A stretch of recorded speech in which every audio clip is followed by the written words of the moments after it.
आप सभी के लिए एक नई वैकेंसी का अनाउंसमेंट किया गया है। सबसे अच्छी बात यह है कि हर एक राज्य का अभ्यर्थी इस फॉर्म को भर सकता है, चाहे आप भारत के किसी भी राज्य से बिलोंग करते हो। तो यहाँ पर अगर वैकेंसी की हम बात करें तो कौन सी पोस्ट है, तो देखिए बिहार पटना के अंतर्गत उद्यान निदेशालय के अधीन प्रखंड उद्यान पदाधिकारी के टोटल कौन सी पोस्ट है, प्रखंड उद्यान पदाधिकारी के पोस्ट है। कुल 300 से भी ज्यादा पोस्ट है, 318 पोस्ट है। तो यहाँ पर ये जो नियुक्ति है ये निकाली गई है। आपको अगर इसका डिटेल देखना है तो यहाँ पर आपको वेबसाइट भी दिया गया है bpsc.bih.nic.in। इस वेबसाइट पर जाकर आप डिटेल देख सकते हैं।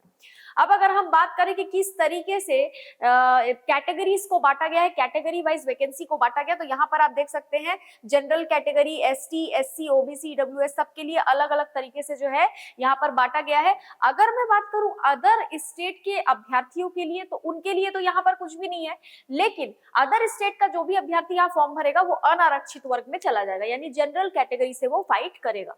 तो 318 पोस्ट है यहाँ पर। अब हम नीचे देख लेते हैं और क्या क्या जरूरी है आपके लिए। तो वेतनमान, सैलरी जो है वो बहुत अच्छी आपको दी जा रही है। अगर आप बिहार में मूव कर सकते हैं, जाके काम कर सकते हैं, तो आपको बहुत अच्छी सैलरी दी जा रही है। 25,500 से स्टार्ट होगा, 81,100 रुपए आपको सैलरी मैक्सिमम दी जाएगी। बहुत अच्छी सैलरी दी जा रही है।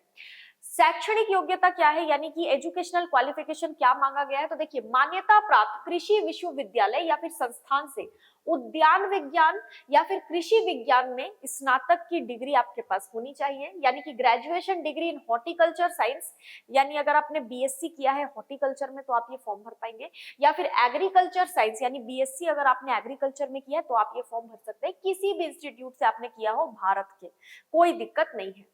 उम्र सीमा की अगर बात करें तो 21 वर्ष मिनिमम एज और मैक्सिमम 37 वर्ष किसकी होनी चाहिए। मैक्सिमम एज पे थोड़ा सा ध्यान रखेंगे, 21 साल मिनिमम सबके लिए है। मैक्सिमम में जो अनारक्षित पुरुष वर्ग है उनके लिए 37 वर्ष। पिछड़ा वर्ग या अत्यंत पिछड़ा वर्ग के जो पुरुष एवं महिला है और अनारक्षित महिला है उनके लिए 40 वर्ष मैक्सिमम एज लिमिट। और अनुसूचित जाति, अनुसूचित जनजाति पुरुष और महिला दोनों के लिए 42 वर्ष। ठीक है, तो आप ध्यान में रखिएगा। अब आगे अगर हम बात करें तो काफी सारी चीजें इसमें लिखी हुई, जिनमें से चयन का आधार जो है वो हमारे लिए इंपॉर्टेंट है। फॉर्म कब से कब तक भरे जाएंगे वो भी आगे हम डिस्कस करेंगे। चयन का जो आधार होगा वो आपका लिखित परीक्षा और इंटरव्यू के माध्यम से होगा। तो यहाँ पर देखेंगे लिखित परीक्षा एवं साक्षात्कार यानी कि इंटरव्यू के आधार पर चयन होगा। लिखित परीक्षा 3 विषयों की होगी, है ना, जिसमें सामान्य हिंदी 100 नंबर का होगा, सामान्य ज्ञान 100 नंबर का होगा, कृषि विज्ञान 200 नंबर का होगा, जिसमें सामान्य हिंदी और सामान्य ज्ञान का एक एक प्रश्न पत्र मिलेगा, और कृषि विज्ञान 200 नंबर का जो होगा उसमें 2 पत्र आपको मिलेंगे। टोटल 400 नंबर का पेपर होगा। यहाँ पर अगर आप टेबल के माध्यम से समझना चाहो तो विषय दिया है जनरल हिंदी, जनरल नॉलेज, और यहाँ पर हॉर्टिकल्चर या एग्रीकल्चर साइंस। ठीक है, एक एक पत्र इन दोनों के लिए मिलेंगे, और हॉर्टिकल्चर या एग्रीकल्चर साइंस के लिए प्रथम पत्र मिलेगा और फिर द्वितीय पत्र मिलेगा।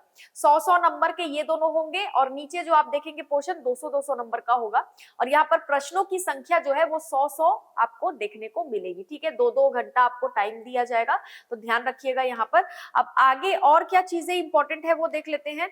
देखिए यहाँ पर आपको आरक्षण के बारे में भी दिया हुआ है। ऑनलाइन आवेदन पत्र में इंगित कॉलम में आरक्षण का दावा नहीं करते हैं अगर आप, ठीक है, जिस तरीके से आरक्षण आपको दिया जा रहा है, अगर आप दावा नहीं करते, आप नहीं बताते कि हम एसटी एससी है, उस तरीके से अगर आप अप्लाई नहीं करते हैं तो फिर आपको आरक्षण का लाभ नहीं मिलने वाला है। संप्रति राज्य के बाहर के अभ्यर्थियों को मात्र महिला एवं दिव्यांगति संबंधी आरक्षण का लाभ सामान्य कोटि के अंतर्गत ही देय होगा। इन्हें अन्य कोई आरक्षण देय नहीं होगा अन्य राज्य के अभ्यर्थियों को। ठीक है, अब हम थोड़ा नीचे आ जाते हैं। यहाँ पर अगर आप देखोगे तो एग्जाम की डेट वगैरह दी गई है, ठीक है, और परीक्षा का शुल्क दिया गया, यानी कि आपको कितनी फॉर्म की फीस देनी है। तो देखो सामान्य अभ्यर्थियों के लिए 750 रुपए फॉर्म की फीस देनी है। जैसा कि हमें पता है, हम अगर अदर स्टेट से, मान लो आप मध्य प्रदेश से हो, छत्तीसगढ़ से हो, उत्तर प्रदेश से हो, तो आपको भी जनरल कैटेगरी के जितनी ही फीस देनी है। अनुसूचित जाति और जनजाति यानी एससी एसटी के लिए मात्र 200 रुपए फॉर्म की फीस है। जितने भी आरक्षित या अनारक्षित वर्ग की महिला उम्मीदवार हैं बिहार के, उनको 200 रुपए देना है। दिव्यांग अभ्यर्थी जिनका 40% से ज्यादा जो है यहाँ पर देखा जाएगा तो उनको 200 रुपए देना है। अन्य सभी उम्मीदवारों के लिए 750 रुपए देना पड़ेगा। जितने भी बाकी के जितने उम्मीदवार हैं उनको, यानी कि अदर स्टेट के बच्चों का भी बोला जा रहा है, ठीक है। अब यहाँ पर वैसे अभ्यर्थी जिनके द्वारा ऑनलाइन आवेदन में पहचान पत्र के रूप में आधार नंबर अंकित किया जाता है, उन्हें बायोमेट्रिक फी के रूप में 200 रुपए अतिरिक्त शुल्क का भुगतान नहीं करना होगा। ये पॉइंट भी थोड़ा सा नोट कीजिएगा। अब सबसे इंपॉर्टेंट बात कि फॉर्म आप कब से कब तक भर सकते हैं, फॉर्म भरने की डेट क्या है। ऑनलाइन आवेदन जो है वो 1 मार्च से शुरू हो रहा है।